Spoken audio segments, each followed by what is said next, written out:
I realized something was wrong when the room went quiet the second I walked in. Not normal quiet. The kind that feels staged. Like a conversation had been happening right up until the moment you arrived, and then suddenly stopped. My aunt avoided eye contact. My cousin picked up her phone a little too quickly. And my own mother gave me that tight smile she only used when she didn't want to deal with something in public. Then I heard it. She's been exaggerating it for months. I froze. Because I knew that voice. My sister. Talking about me. Like I wasn't standing 10 feet away. My name is Emily, and I'm 29 years old. Before I tell you what really happened, and how something as serious as my injury turned into a family-wide accusation, if you connect with stories like this, consider subscribing. Only if you genuinely feel these stories matter. Because I didn't find out my sister had been telling people I faked my injury until I saw the way everyone looked at me that day. Like I was lying. Like I was pretending. Like everything I had been through wasn't real. And the worst part? This didn't start as some big, dramatic betrayal. It started small. Subtle. Almost easy to ignore. About 8 months ago, I got injured at work. Nothing dramatic. No big accident scene. Just a bad fall in the storage area of the retail warehouse I managed. Wet floor. Loose step. One wrong shift of weight. And suddenly I was on the ground, unable to move my left leg without sharp, shooting pain. At first, I thought it was just a strain. Something that would pass. But the pain didn't fade. It got worse. By the time I got to urgent care, I couldn't even stand without assistance. They sent me for imaging. X-rays first. Then an MRI a few days later. The diagnosis wasn't life-threatening. But it wasn't minor either. A torn ligament and a stress fracture. The kind of injury that doesn't heal overnight. The kind that forces you to slow down whether you want to or not. I was put on limited mobility. Crutches. Physical therapy. Strict instructions. No heavy lifting. No prolonged standing. Which, in my line of work, was a problem. I had been working full-time since I was 21. I was independent. Paid my own rent. Handled my own bills. Never asked my parents for financial help. So when I had to cut back my hours, it hit hard. Not just physically, but financially. Workers' comp covered some of it. But not all. I had to dip into my savings. Cancel plans. Adjust everything. And through all of that, I didn't complain. I adapted. Because that's what I had always done. Unlike my sister, Olivia. Olivia was 2 years younger than me. But if you asked my parents, she was the one who needed more support. More understanding. More patience. She was the sensitive one. The creative one. The one who struggled. Which usually meant she didn't have to take responsibility the same way I did. She bounced between jobs. Quit things when they got hard. Relied on my parents more than she admitted. And somehow, that always turned into them defending her. Excusing her. Protecting her. Even when she was clearly in the wrong. Growing up, I didn't fight it. I didn't compete. I just stayed in my lane. Did what I had to do. Built my own stability. But something about this situation shifted that balance. Because for the first time, my struggle wasn't invisible. It was documented. Medical. Real. And still, it wasn't enough. The first sign came about 2 months into my recovery. I was at my parents' house for dinner. Still using crutches. Still moving slower than usual. My mom was in the kitchen. My dad was watching TV. And Olivia was sitting at the table, scrolling through her phone. I set my crutches against the wall and carefully sat down. Olivia glanced up at me. Then smirked slightly.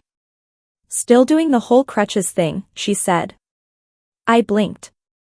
What does that mean? She shrugged. I don't know. It's been a while. I stared at her. It's a ligament tear and a fracture, Olivia. Yeah, but how long does that really take to heal? My mom walked in right then. Olivia, she said lightly, don't start. Don't start. Not don't say that. Not that's not okay. Just, don't make it obvious. I picked up my fork. Didn't respond. Because at that point, it still felt like a comment. Annoying. Dismissive. But not serious. Not yet. Over the next few weeks, though, those comments kept happening. Little things. Well, must be nice to sit all day. I wish I could take time off work like that. Physical therapy 3 times a week? That sounds expensive. Each one small enough to brush off. But together, they started forming something else. A pattern. And then came the conversations I wasn't supposed to hear. One afternoon, I stopped by my parents' house unannounced. I still had a key. Still considered it home, in a way. I walked in quietly. And I heard voices in the kitchen. Olivia. And my mom. I just don't think it's as bad as she says, Olivia was saying. I stopped. Stayed still. Because something in her tone felt different. Not teasing. Not casual. Serious. She's milking it, Mom. My chest tightened. My mom didn't respond right away. And that silence. That hesitation. Said more than anything else. I mean, 8 months? Olivia continued. Come on. My mom finally spoke. Her doctor said. Doctors say a lot of things, Olivia cut in. Especially when people exaggerate symptoms. Exaggerate. I felt something drop in my stomach. Because that word. That wasn't a joke. That was an accusation. And my mom didn't shut it down. She didn't defend me. She just stayed quiet. I stepped back before they could see me. Left without saying anything. Drove home in silence. Because now something had changed. This wasn't just Olivia being dismissive. This was Olivia building a narrative. And slowly, other people were starting to believe it. I noticed it at work. Coworkers asking subtle questions. Are you still in recovery? You're not back to full shifts yet? Even my manager started checking in more frequently. Not concerned. Just cautious. Like she wasn't sure how serious my situation actually was. And then, there was that day. The one that started all of this. My aunt's birthday. Family gathering. Small. Casual. Nothing unusual. Until I walked in.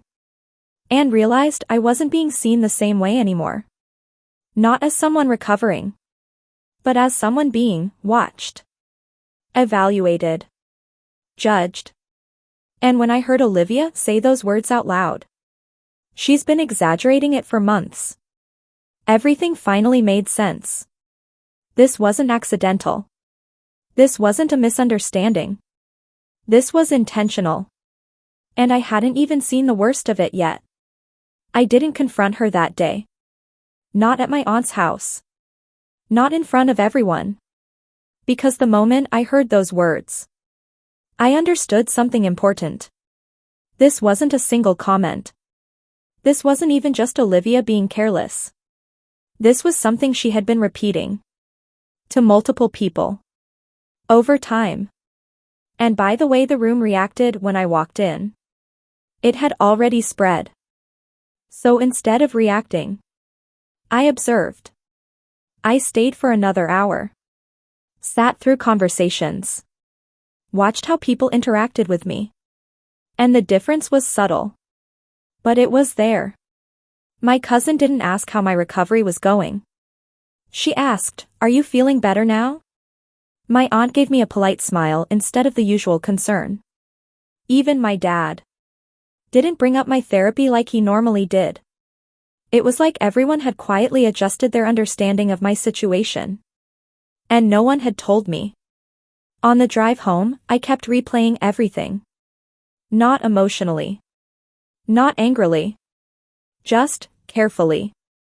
Because if Olivia had managed to shift people's perception this much, then this wasn't something I could fix with a single conversation.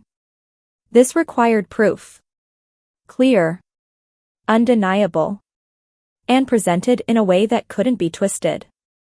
The next morning, I called my doctor's office. "Hi, I'd like copies of all my records related to my injury," I said. The receptionist paused. "All records?" "Yes. Imaging, diagnosis, treatment plans, physical therapy notes, everything." "Of course. We can prepare a full file for you." "Thank you." I hung up and sat there for a moment. Because asking for those records made it real in a different way. Not just something I experienced, but something I could prove.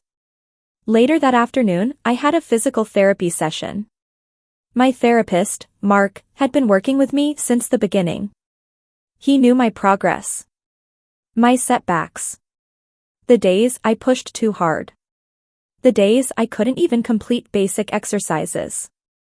"How's everything going outside of here?" he asked as I finished a set. I hesitated. Then decided to be honest. "Not great." He nodded slightly. "Family stuff?" Yeah. I leaned back in the chair. "My sister's been telling people I'm exaggerating my injury." He didn't react immediately. Just looked at me for a second. Then said, "That happens more than you'd think." I frowned. "What do you mean?" "People see recovery as a timeline," he said. "They expect improvement to look linear. When it doesn't, they assume something's off. That doesn't make it okay." "No," he said calmly. "It doesn't." I exhaled. "I'm getting my medical records," I added. He nodded. "Good. Do you think that'll be enough?" He thought for a moment. "Depends on what you're trying to prove," he said. "The truth." He gave a small, understanding smile. "Then yes. But more importantly, it'll help you stay grounded in it." That stuck with me. Because up until that point, I hadn't questioned my own reality. But hearing Olivia say those things, watching people react differently, it plants a seed. A small one. But dangerous. The kind that makes you wonder if you're being perceived the wrong way. If maybe you do look fine. If maybe you should be further along. And that kind of doubt can wear you down. So I didn't just want proof for them. I wanted clarity for myself. A few days later, I picked up the records. A full file. Thick. Detailed. Everything from the initial diagnosis to my most recent progress report. Dates. Medical terminology. Imaging summaries. Physician notes. It wasn't just, "I'm hurt." It was documented evidence of exactly how. Exactly when. And exactly why recovery was taking time. That same evening, my mom called. I answered this time. "Hey," she said, her voice softer than usual. "Hi." There was a small pause. "How are you feeling?" I almost smiled. Because now that question felt different. "Same as before," I said. Another pause. "Listen, about the other day." I waited. We didn't mean for things to get awkward. Awkward. That was the word she chose. Not unfair. Not wrong. Awkward. "I heard what Olivia said," I replied. Silence. Then. She didn't mean it like that. Of course. She said I'm exaggerating my injury. She's just worried about you. I let out a quiet breath. That's not concern. That's an accusation. My mom didn't respond right away. And then she said something that confirmed everything I had been suspecting. Some people have been asking questions. There it was. Not just Olivia. Not just one conversation. This had spread. What kind of questions? I asked. Just, how you're doing. If everything's okay. That's not what they're asking, I said. She hesitated. No. They're asking if I'm being honest. Silence. And that silence was louder than any answer. I didn't start this, I said quietly. I know. But you didn't stop it either. That landed. Because it was true. And she knew it. I just didn't want to make things worse, she said. I nodded slowly, even though she couldn't see me. That's exactly how things get worse. Another long pause. Then she said, what are you going to do? I looked down at the folder on my table. At the records. At the facts. I'm going to fix it, I said. How? I didn't answer right away. Because I wasn't fully sure yet. But I knew one thing. This wasn't going to be a private conversation. Because the damage hadn't been private. It had been quiet. Subtle. Spread over time. And the only way to correct something like that is to bring it into the open. Not emotionally. Not aggressively. But clearly. And completely. I'll let you know, I said finally. I hung up and sat there for a moment. Then I opened my laptop. Because if Olivia had taken the time to build a narrative about me, then I was going to take the time to dismantle it. Piece by piece. With facts she couldn't argue with. And in a way that everyone who doubted me would have to see. That night, I didn't rush into anything. I didn't post anything online. Didn't send messages. Didn't confront Olivia. Because reacting too quickly would turn this into exactly what she wanted. She said, situation. Emotion versus emotion. And in those situations, truth doesn't always win. Narrative does. So instead, I planned. Carefully. Quietly. I opened a blank document and started organizing everything. Not just my medical records. But the timeline. The exact date of my injury. The urgent care visit. The MRI results. The diagnosis. The prescribed recovery plan. Every physical therapy session. Every follow-up appointment. I listed them all. In order. Clean. Clear. Undeniable. Then I added something else. Screenshots. Texts from Olivia. Comments she had made over the months. Small ones. Dismissive ones. On their own, they didn't mean much. But together, they showed a pattern. A consistent tone. A gradual shift from teasing to doubt. Then I thought about the people who had heard her version. Family. Extended relatives. Even a few mutual friends. And that's when it clicked. This wasn't just about correcting Olivia. This was about correcting the audience she had built. So I didn't reach out privately. I waited. 3 days later, my mom texted. Family dinner Sunday. Please come. I stared at the message for a moment. Then replied. I'll be there. Because if there was ever a place to address everything at once, it was there. One room. All the people who had heard her version. All the people who had started to question mine. The day of the dinner, I dressed simply. Nothing dramatic. Nothing that would draw attention. I still used my brace. Still moved carefully. Because I wasn't performing anything. I was just being. When I walked into the house, the same feeling from my aunt's birthday hit me again. That slight pause. That shift in energy. People noticing me, but not quite engaging the same way. Olivia was already there. Sitting at the table. Laughing about something with my cousin. She looked up when I walked in.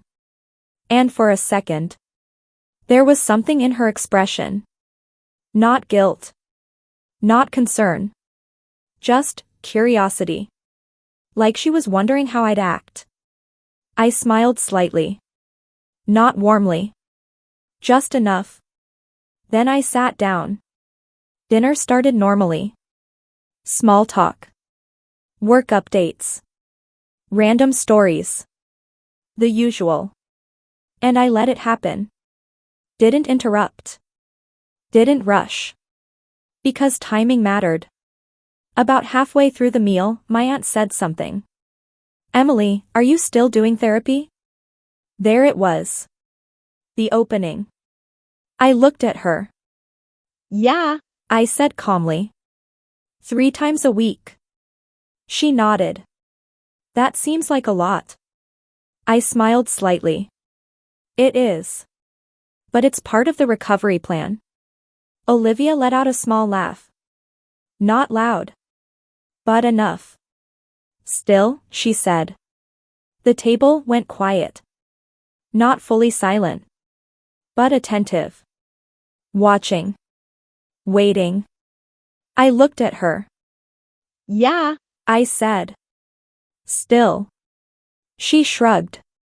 "I just feel like at some point, you'd be better by now." There it was. Out loud. Clear. No more side conversations. No more whispers.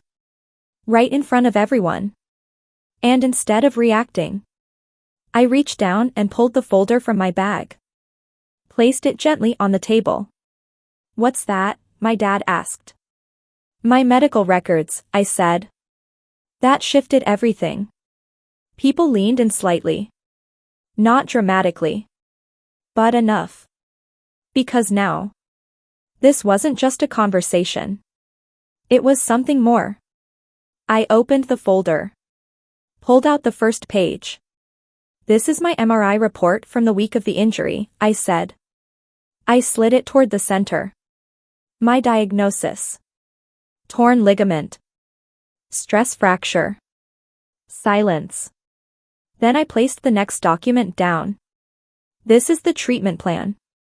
Estimated recovery timeline, 6 to 12 months, depending on response to therapy." My aunt leaned forward. My cousin stopped looking at her phone. Even my dad shifted in his seat. I continued. "These are my physical therapy logs," I said, placing another stack down. Documented sessions. Progress notes. Limitations. I didn't rush. Didn't raise my voice. Didn't accuse. I just presented. Fact after fact. Document after document. Until the table wasn't filled with opinions anymore. It was filled with evidence. Olivia looked at the papers. Then at me.